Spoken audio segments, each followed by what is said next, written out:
大家好，接下来这段视频是米尔斯海默教授10月底访谈节选的第二部分。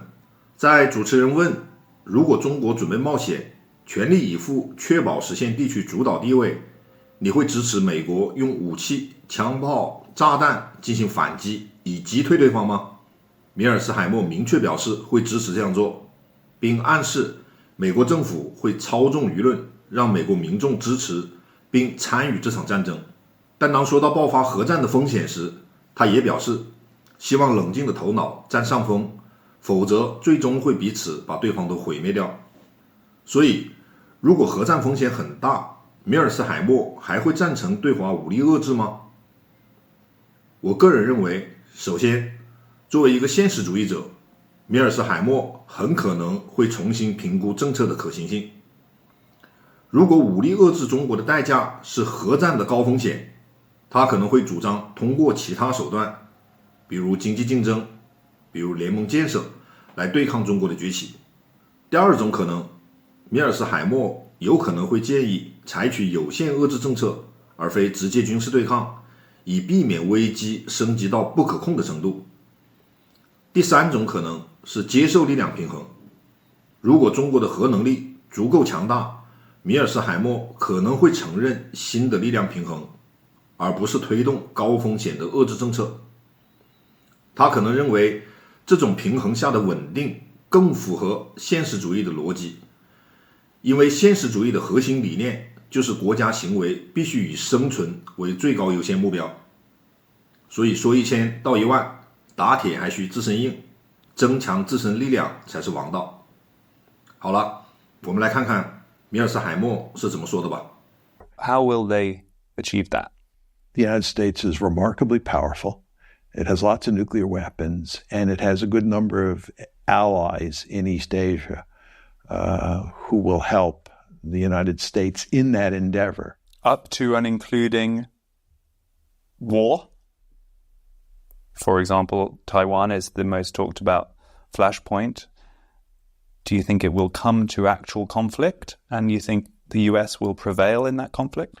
Well, I think this is the key issue, Freddie. That's what concerns me. It's not so much who wins in the end, because I think that's far off, and I'll be long gone from the planet by the time that one is decided, in all likelihood.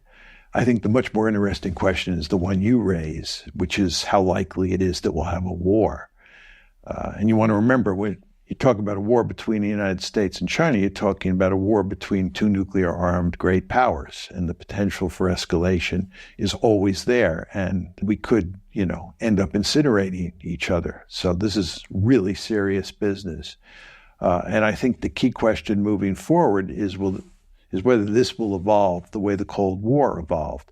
During the Cold War, we had a number of major crises, various crises over Berlin, and most importantly, the Cuban Missile Crisis. But thankfully, in all those crises in the Cold War, cooler heads prevailed, and we did not have a shooting war.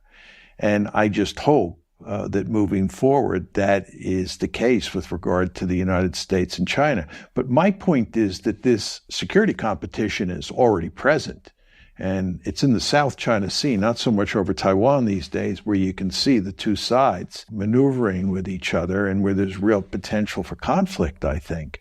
And I just hope that if we have a major crisis somewhere down the road, that cooler heads will prevail on both sides. And so if a Chinese senior military person was sitting in one of your lectures in China in recent weeks and felt inspired that, yes, John Mearsheimer is right, we need to push ahead with making sure that we get regional domination. We're going to take a risk.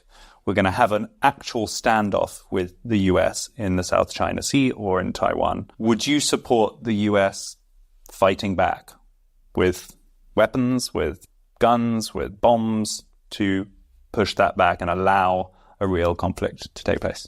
Yeah, I would support it. I think the Japanese would be with us as well. I hope it doesn't come to that for sure. The United States will use its existing military forces to enter the fight, right? So we will be in the fight. And I think the question that you're asking is whether or not we'll have to quit the fight because the American public will say, we're not going to fight this war. I think that is, and I'm choosing my words carefully here, extremely unlikely to happen because the government, the U.S. government, will go to great lengths to manipulate the discourse on what is going on in ways that present China as a mortal threat and therefore give the American public powerful incentives to support the war, to include, participating in the fighting. Final question on China before we move on our little global tour of great threats.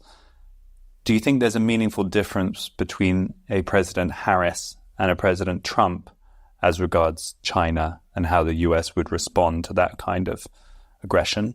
Or do you think the differences are exaggerated and it might be much the same?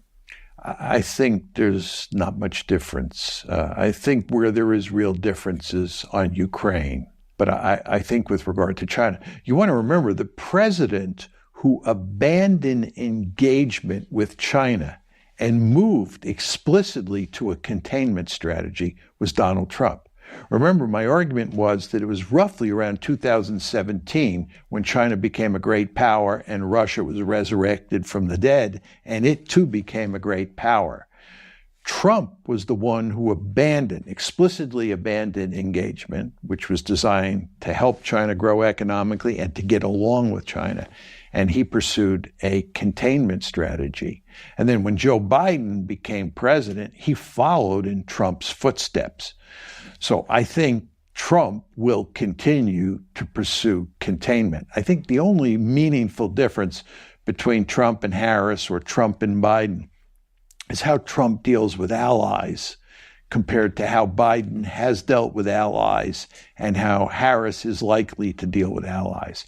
I think Trump tends to be much too rough with allies. He tends to want to slap them around, whereas I think both Biden and Harris are much more interested in working with the allies in a cooperative way. But in terms of basic policy towards China, I just don't see any difference between Harris and Trump.